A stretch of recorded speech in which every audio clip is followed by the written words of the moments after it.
네, 우리 한 주간 예수 전하기를 멈추지 않으시고 말씀 따라 잘 지내셨습니까?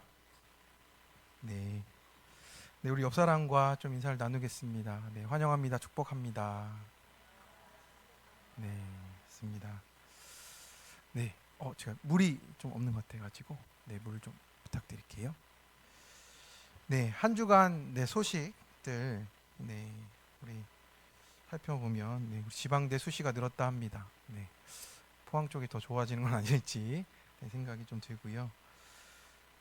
그래서 좀 계속 우리나라에 이제 300명 미국에서 또 이민국의 사건이 있었는데 그것이 해결되어 가는 과정들이 또 한미 간에 이렇게 심화되지 않았으면 좋겠고, 복음을 위해서는 이 일들도 하나님 안에 풀려가기를, 또 우리나라의 또 이 모든 것들이 또 세워지는 데는 복음을 위해서 세워지도록 또 하나님께 우리 간구했으면 좋겠습니다. 네, 우리 부르신 교회 성도 여러분, 혹시 살면서 억울한 일, 원치 않는 일 때문에 하나님 왜 이런 일이 제게 일어납니까? 라고 이렇게 기도해 보신 적이 있으신가요? 네, 우리 인생에 이렇게 원하지 않는 흩어짐 같은 일들이 찾아옵니다. 직장에서 참 구조조정 같은 일이 있고, 갑작스러운 이사도 있고, 근데 인간관계의 단절도 있고, 혹은 건강의 문제로 삶의 자리가 이렇게 뒤흔들릴 때도 있습니다.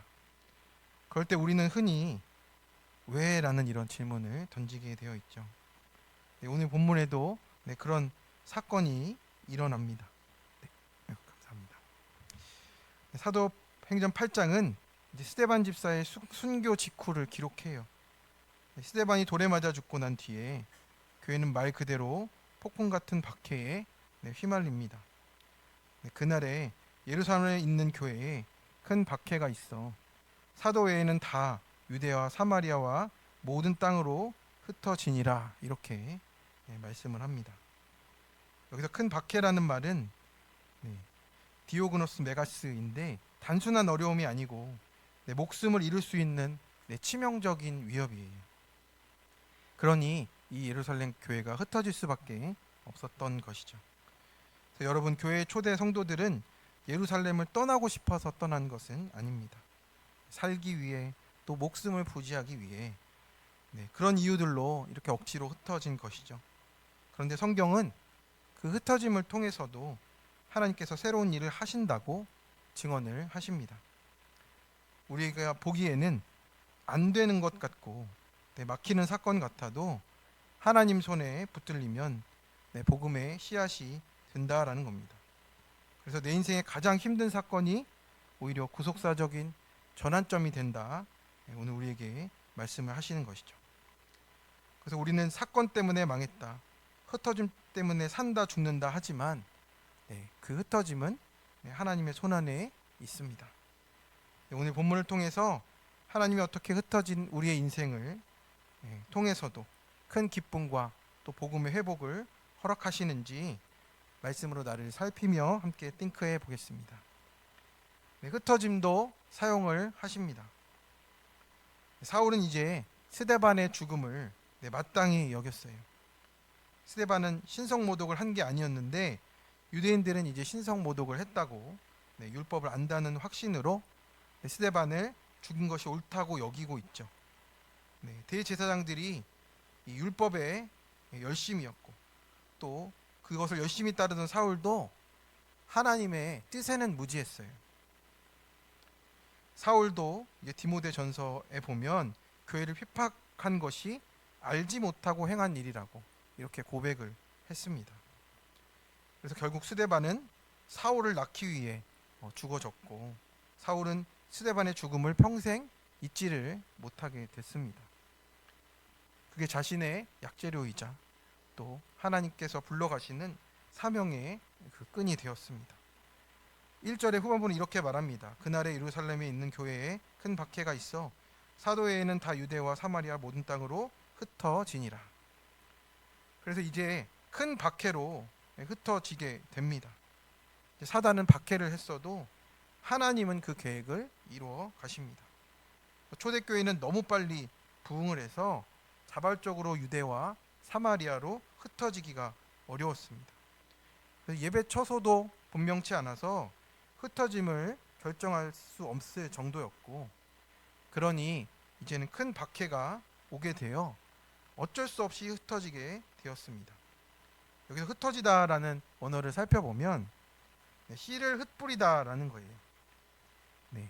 그때 당시에는 이렇게 씨를 이렇게 심지 않았고 다 이렇게 흩어버리는 파종을 했는데, 농부가 그렇게 씨앗을 뿌리듯이 그 박해라는 사건을 통해서 흩어내셨다라고 하는 겁니다. 씨를 뿌리셨다라는 거예요. 근데 미리 흩어지면 좋겠지만 핍박이 없는데도 흩어지면 그게 또 의미가 퇴색할 수 있는 겁니다. 그래서 우리가 하나님께서 흩으실 때는 그 흐름을 따라 가는 겁니다. 3절입니다. 사울이 교회를 잔멸할 때 각 집에 들어가 남녀를 끌어다가 옥에 넘기니라. 여기서 잔멸하다라는 말은 짐승이 먹이를 갈기갈기 찢다라는 뜻이에요. 그러니 얼마나 무서운 박해가 온 것입니까? 이 박해가 이 정도로 가지 않으면 흩어지지 않기 때문에 미약할 때에는 하염없이 당하는 겁니다. 이 모든 일이 그렇지만 하나님의 장중에 붙들린 것이므로 우리가 옳고 그름이 아니고 회개와 기도만이 이때를 지나는 능력이라고 하십니다. 성도 여러분, 우리가 보기에는 사건이 나를 찢는 것 같아도 하나님은 그 사건으로 복음을 심으십니다. 우리는 아픈 것이 나쁘다고 상처라고만 생각하는 경향이 있어요. 그런데 우리가 헬스장에 가서 근육 운동을 해보면 아시겠지만 안 해보신 분도 있으시죠? 저도 하다가 아파서 못했는데, 그런데 그 근육 운동은 근육을 찢어내는 것이라고 합니다. 이렇게 운동을 하고 반대로도 하고 이 모든 것을 하고 나면 근육이 찢어져요. 그러면 젖산이 분비돼서 통증이 오는 거예요. 근데 그것을 견디지 못하고 나는 누워있겠다 하면 근육은 늘지 않습니다. 단백질 먹고 또 운동하고 또 그 강도를 견뎌가는 거예요. 그렇게 고통을 견디고 나면 근육이 상처를 회복해서 커지는 겁니다. 그것에 대한 증인이 누굽니까? 우리 이만솔 형제입니다. 이만솔 형제가 근육이 많잖아요. 지난번에 수련회 가보니까 건장하게 이렇게 근육을 입고 다니더라고요. 그래서 참 부러웠습니다. 저도 해야 될 것 같은데. 그렇습니다. 남편들의 박해가 한결같이 힘들어도 이혼하지 않는 것이 하나님의 은혜이고요. 힘든 남편, 아내, 자녀를 만난 것이 신의 한 수이고 예수 믿기에 가장 합당한 환경을 준 것이 축복입니다. 왜 그렇습니까? 이게 말씀 들리는 환경이기 때문에 그래요. 그러니 남편, 아내, 자녀 문제만 쳐다보는 시선이 이제는 하나님께로 옮겨지고 박해 속에서도 살게 하시는 은혜가 임하는 것입니다. 성도 여러분, 이 고백이 되어지십니까? 옳고 그름은 인간의 시각일 뿐이고 최선을 다한 인생을 살았다면 스데반처럼 자신을 돌로 치는 자를 죄를 돌리지 않고 안식을 누리게 되는 겁니다. 그리고 그 속에서 인자의 영광을 보면서 사울의 잔인한 박해도 감당하며 나가는 은혜로 붙어가게 하십니다. 이제 스데반의 순교가 대대적인 박해를 가져와서 성도들이 흩어지고 스데반의 열매인 바울이 세워지게 되는 일로 사용하실 것은 아무도 생각하지 못했잖아요. 예루살렘이라는 울타리에 안주했던 교회가 흩어짐을 통해서 유대와 사마리아로 나가게 된 것처럼 하나님은 우리의 안일함을 깨뜨리시고 더 큰 일을 이루어 가십니다. 그렇게 지금 경험하는 일과 상황 속에서 순종하는 것이 우리의 영적 지경을 넓히는 것임을 붙잡으시기 바랍니다. 내가 살려고 붙잡은 것이 나를 망하게 하고 하나님이 붙으시는 사건이 나를 살리신다 하십니다. 적용 질문입니다. 지금 내 인생에서 흩어지는 사건은 무엇입니까? 건강, 일, 돈, 배우자, 자녀, 관계 등 이 일을 하나님의 운행하심으로 해석하십니까? 그 사건 속에서 복음을 전하는 사명을 감당하고 있습니까? 두 번째, 복음이 전파되어 큰 기쁨이 나타납니다. 우리 4절의 말씀입니다. 그 흩어진 사람들이 두루 다니며 복음의 말씀을 전할세. 여기서 전하다라는 소식은 좋은 소식을 선포하다라는 뜻이에요. 네, 그래서 흩어진 성도들은 안전한 곳에 숨어야 될 것 같은데 그렇게 도망치듯 숨어 있지 않았습니다. 두루다니며 가는 곳마다 네, 복음을 전했습니다. 왜 그렇습니까? 네, 그 안에 기쁨이 있기 때문이에요. 우리가 여기에 모인 것도 마찬가지입니다. 네, 세상이 알 수 없는 기쁨이 있어서 이 자리에 모이신 줄로 믿습니다. 네, 5절에 보면 빌립이 사마리아 성에 가서 그리스도를 전했어요. 도망자 신세지만 연약함을 끌어안고 사용해 주십니다.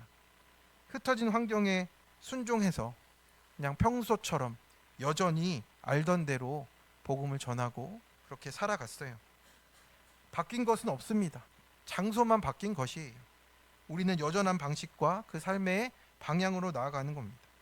그랬더니 무리가 그의 말과 표적을 보고 어떻게 됐습니까? 6절의 말씀을 같이 읽겠습니다. 무리가 빌립의 말도 듣고 행하는 표적도 보고 한 마음으로 그가 하는 말을 따르더라. 아멘.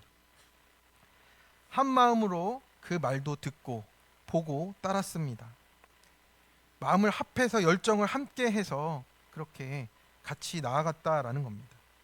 빌립은 우리 스데반 집사에 세워질 때처럼 성령과 충만과 지혜와 칭찬이 모두 갖춰진 사람이에요.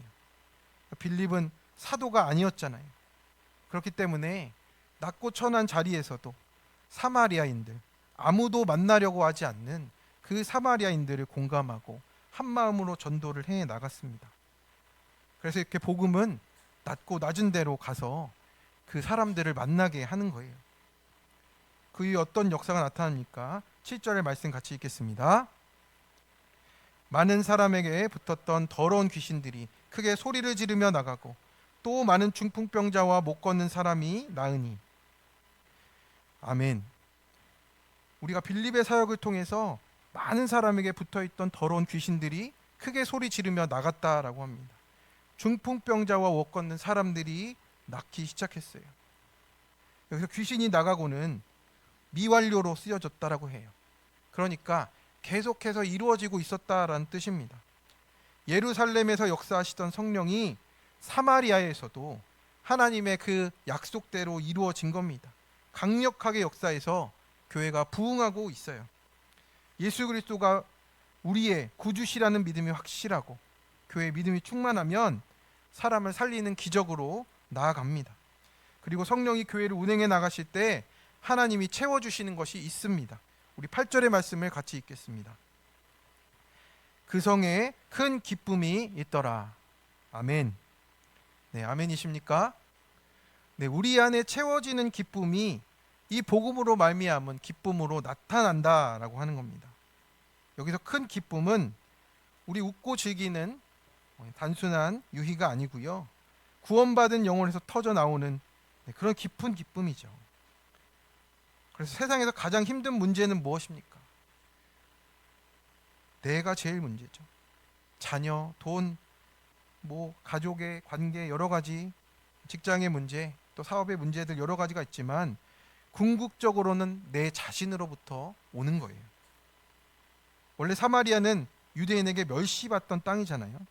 그런데 그 멸시받는 땅에 성령의 흩어짐으로 말미암아 찾아오셨습니다. 그리고 그 땅을 큰 기쁨의 땅으로 바꿔 가시는 거예요. 아무도 찾아가지 않고 멸시하던 그 자리를 찾아가서 만나는 겁니다. 오늘 나의 사마리아는 어디입니까? 내가 가장 가기 싫어하는 자리, 가장 미워하는 사람, 가장 피하고 싶은 현실이 하나님의 기쁨의 장소로 바꾸시는 자리인 줄로 믿습니다. 큐티 간증입니다. 17년 전에 무늬만 신자였던 아내를 만나서 사업을 시작했답니다. 사는 게 따분했고 아내가 하는 일이 좋아 보이고 잘 돼서 컨설팅 작업을 시작했답니다. 예상보다 사업이 잘 되고 주변 사람들이 따르니 의기양양해졌고요. 욕심이 나서 무분별하게 확장을 했고 믿었던 사람들은 이제 그것을 이용하고 배신했다 합니다. 그래서 2번의 부도까지 맞으니 그때 저는 하나님보다 사람을 의지해서 어떻게든 재기하려고 애썼다고 해요. 이렇게 세상에서 흩어짐을 경험하게 되고 우울의 옥에 갇혀서 죽으려고도 했답니다. 해외로 나가려고도 했는데 고난 가운데 아내가 하나님을 애타게 찾고 그 말씀의 공동체에 붙어가는 것을 보게 되어서 같이 가게 되었다라고 합니다. 그러자 말씀으로 삶이 해석되면서 물질 고난으로 찾아오신 주님을 만나게 되었어요. 그리고 내 힘을 의지하여 하나님 자리에 앉아 있는 저의 악함을 보고 회개하게 되었다라고 합니다. 그래서 자신이 십자가 지기 싫어서 피할 곳만 찾던 인생이고 말씀에 지혜가 없으니 물질 우상에 사로잡혀 그냥 기쁨 없이 살았다라고 합니다. 그래서 이제는 그 유대인들이 배척하던 사마리아 가서 그리스도를 전파한 빌립처럼 이제 믿음의 동역자인 아내를 통해서 다시 하나님을 찾으며 붙어간다라고. 내가 여전히 세상 성공과 물질 우상을 내려놓지 못하고 가고 있지만 전과 달라진 것은 매일 말씀을 묵상하며 하나님께 묻고 간다. 네, 그것이 달라진 것입니다. 그것이 복음을 나에게도 전하는 거예요. 우리에게 매일매일 나에게 복음을 전하는 마음으로 큐티를 하시기 바랍니다. 그렇게 하나님께 묻고 가다 보면 하나님의 인도하신 가운데 하나님의 그 기쁨과 회복이 우리 가운데 임할 줄로 믿습니다. 그래서 복음은 내가 제일 싫은 사람에게 먼저 찾아가는 거예요. 그리고 그 사람을 통해서 내가 구원을 위해서 또 거룩해지고 또 회복되어 감을 말씀하십니다. 적용 질문입니다. 흩어짐에 낙심하고 있습니까? 환경에 순종하고 두루 다니며 내 약저루를 나누어 주고 있습니까? 한 마음으로 회개하며 말씀을 따르고 있나요? 그 순종을 통해 회개의 권능과 큰 기쁨을 누리고 있습니까? 네, 세 번째입니다. 믿고 세례받는 것이 하나님의 능력이에요. 네, 9절에 보면 이 사마리아 성에 시몬이라는 마술사가 있다라고 합니다. 유명한 사람이었던 것 같아요. 그는 마술을 행해서 사람들을 놀라게 하고 스스로를 큰 자라고 칭했습니다. 그는 애굽 유학을 통해서 철학과 시를 배운 영지주의자였고 엘리트로서 많은 사람을 현혹시키는 자리에 있었다라고 합니다.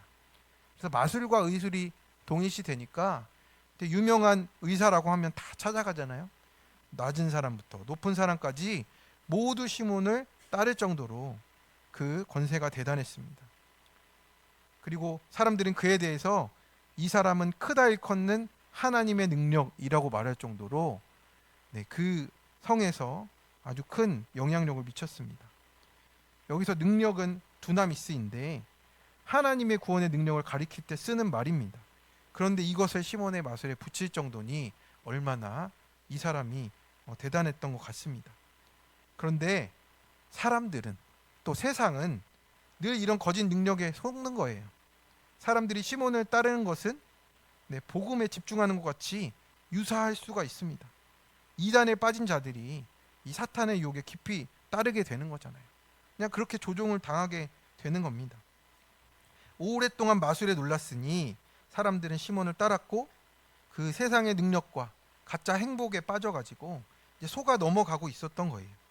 그만큼 시몬은 사마리아에서 절대적인 큰 자였습니다. 그렇게 세상이 그가 하나님인지 마술사인지 분별하지 못할 만큼 아둔하게 되었음을 우리가 보게 되는 거죠. 그래서 사마리아 사람들은 지금 가짜 능력을 맹신해서 돈과 열정과 시간을 모두 투자하고 집착하고 구걸하는 삶을 살고 있었습니다. 당면한 문제가 해결되기 위해서 무엇이든 따르는 인간의 본성이 지배하고 하나님을 알고서도 가짜 능력에 놀라는 모습이 우리 안에 있다라고 하는 거예요. 우리의 모습을 봐야 한다라는 거죠. 재물과 권세와 협박과 이 모든 것들이 끊임없이 나타나는 가짜에 놀라고 눌리고 왜 우리가 그렇게 살아갑니까? 그 이유는 예수님의 진짜 능력을 맛보지 못했기 때문입니다. 가짜가 진짜를 대체하잖아요. 예수를 믿어도 관계와 지위와 권세와 음란과 이 모든 것들 가짜를 오랫동안 따르는 우리의 모습을 회개해야 합니다. 그런 가운데 성령의 전도가 그 성에 임하는 거예요. 우리 12절의 말씀을 함께 같이 읽도록 하겠습니다. 빌립이 하나님 나라와 및 예수 그리스도의 이름에 관하여 전도함을 그들이 믿고 남녀가 다 세례를 받으니. 아멘. 빌립이 하나님 나라와 및 예수 그리스도의 이름을 전하자 사람들이 믿고 세례를 받았습니다. 비교할 대상이 없을 때는 시몬을 존경했어도요, 빌립의 복음을 듣고 나니까 마술과 차원이 다른 능력임을 깨달았습니다. 빌립은 초라한 겉모습이었지만 벤츠를 타고 명품 옷을 입는 시몬의 마술에도 놀라거나 주눅들지 않고 큰 기쁨으로 하나님 나라의 강력함을 보여주었습니다. 예수 그리스도 이름을 가지고 큰 기쁨으로 전도하자 큰 능력이 나타났습니다. 낮은 사람부터 높은 사람까지 사탄의 하수인으로 묶여있던 자들에게 하나님의 그 자유케 하시는 능력을 경험하게 했습니다. 그렇게 슬퍼할 수밖에 없는 환경에서 뚝 그칠 수 있는 대단한 하나님의 나라를 알려준 것이죠. 성도 여러분, 오늘 본문이 말하는 핵심은 분명합니다. 진짜 능력은 사람과 기적이 아니고 믿고 세례받는 것에 있습니다.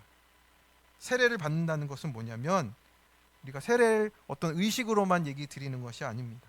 잠그다, 완전히 담그다라는 거예요. 예수의 죽음과 부활 속에 온전히 잠기라고 하는 겁니다. 환경이 슬프고 창피한 것이 아니라 내가 수치와 조롱 속에 있어도 내 환경이 변하게 해달라고 그렇게 기도하는 것이 아니고요. 예수 그리스도의 이름에 온전히 잠기면 나뿐만 아니라 다른 사람을 죄에서 건져줄 환경이 되게 하십니다. 그래서 우리가 죄에서 구원하는 예수 그리스도의 이름과 스스로 있는 자이신 여호와 하나님의 이름을 가르쳐 주면서 성령의 역사로 회개의 역사가 삶 속에 일어나는 것입니다. 그래서 세례를 받는 것은 우리가 정말 예수 그리스도의 그 죽으심과 부활에 온전히 잠기는 것은 죄에서 구원받은 간증을 하게 되는 거예요. 나의 수치를 무릅쓰고 내 모습을 드러내는 거예요. 그래서 무의식적으로도 우리 모두 죄인임을 알기 때문에 우리가 그 고백으로 나아가면 하나님의 그 마음을 감화시키시는 겁니다. 진심을 느끼게 되고 그 은혜가 부어져 살아나게 돼 있어요. 그래서 그것을 이 사마리아 성이 경험을 했다라는 겁니다. 근데 우리 앞뒤 좌우로 이렇게 인사하겠습니다. 우리도 경험하기를 원합니다. 우리도 이것을 경험하고 그 기쁨을 누리고자 이 자리에 모였습니다. 우리 그 기쁨이 우리 얼굴에도 나타나시기를 간절히 축원합니다. 그래서 13절에 보면요, 그렇지만 그 은혜가 있어도 그 반대로 나가는 사람이 있어요. 시몬은 어떻게 합니까?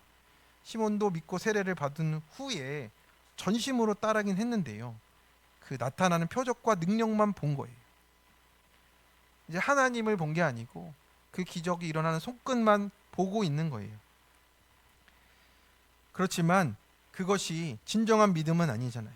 겉으로는 예수님을 쫓아다니는 것처럼 보여도요, 실상은 사랑과 기적을 쫓아다닌 것을 드러내는 겁니다. 그래서 시몬이 구한 표적은, 우리가 자칫 잘못 구하는 표적은 무엇입니까? 이 악하고 음란한 세대가 구하는 표적과 같다고. 정말 죄로 인해서 내가 예수 그리스도를 믿고 세례받고 살아나는 이 표적이 아니라 우리 다른 것들을 구하기 시작하는 것이 우리의 믿음이 지금 다른 방향을 향하고 있다라고 말하는 것이 되는 겁니다. 성도 여러분, 우린 자꾸 눈에 보이는 사람, 관계, 기적을 쫓을 때가 있어요. 하지만 사람은, 또 기적은 밑둥 잘린 나무입니다. 믿음은 영원한 거예요. 진짜 기적과 능력은요, 내가 예수 그리스도를 믿고 세례 받아서 그 부활의 생명으로 살아가는 그 능력인 줄로 믿습니다. 그래서 능력은 기적이 아니라 믿음이고 순종이 기적이에요. 우리 청소년 큐티에 나온 간증입니다. 저는 작은 실수에도 스스로 핍박하고 타인의 평가에 따라 오르락내리락하는 감정 때문에 지옥을 살았습니다. 새 자녀가 밝고 명랑하게 자라기 바랐는데 제 잘못된 감정 표현으로 자녀들에게 큰 상처를 줬습니다. 때로는 소리 지르거나 폭력을 쓰고 자녀들에게 상처를 주기도 했고, 뒤늦게 공부를 시작하며 첫째, 둘째를 친정에 맡긴 시간 동안 엄마의 역할을 다하지 못했습니다. 막내딸에게 온전한 사랑을 주었다 생각했는데 아이가 중학생이 되자 학교 가기가 무서워요 하며 등교를 거부한 겁니다. 초등학생 때 사이가 좋지 않았던 친구와 같은 반이 되면서 모두가 자기를 싫어할 것이라는 두려움에 사로잡혔습니다. 그러나 저는 딸의 마음을 살피지 못하고 내가 너를 어떻게 키웠는데 하고 화를 냈습니다. 이후 죄책감에 사과와 설득을 해봤지만 등교 거부의 긴 터널은 끝이 보이지 않았습니다. 시몬이 마술을 부려 사람들에게 큰 자라고 칭찬을 받았듯 저도 제 노력을 무기 삼아 자녀를 세상에서 큰 자로 키우고자 했습니다. 이렇게 기적과 세상의 행복만을 바란 저는 교회 청소년부 신방을 받은 뒤 제가 문제 엄마였음을 고백하게 되었습니다. 제 힘만으로 좋은 엄마가 되고자 했던 회를 회개합니다. 앞으로는 자녀의 문제로 찾아오시는 주님을 말씀을 통해 만나기를 기도합니다. 맞습니다. 우리가 정말 무엇을 따라다니는지를 봐야 돼요. 네. 비단 이게 자녀 키우는 문제만이 아니라 우리가 붙잡고 따라가는 것이 정말 믿고 세례받아 예수의 능력으로 살아내는 그 능력인지 우리가 그것을 쫓으며 갈 수 있도록 우리의 마음을 바꿔주시고 새롭게 해주시기에 간절히 축원합니다. 적용 질문입니다. 내가 보기에 크다고 속고 있는 가짜 마술은 무엇입니까? 아직 그것에 놀라며 따르고 있지 않습니까? 거짓에서 빠져나오는 능력은 오직 예수를 믿고 세례받는 능력밖에 없음을 고백하십니까? 우리 이 시간에 함께 찬양하며 우리 결단의 자리로 나아가도록 하겠습니다.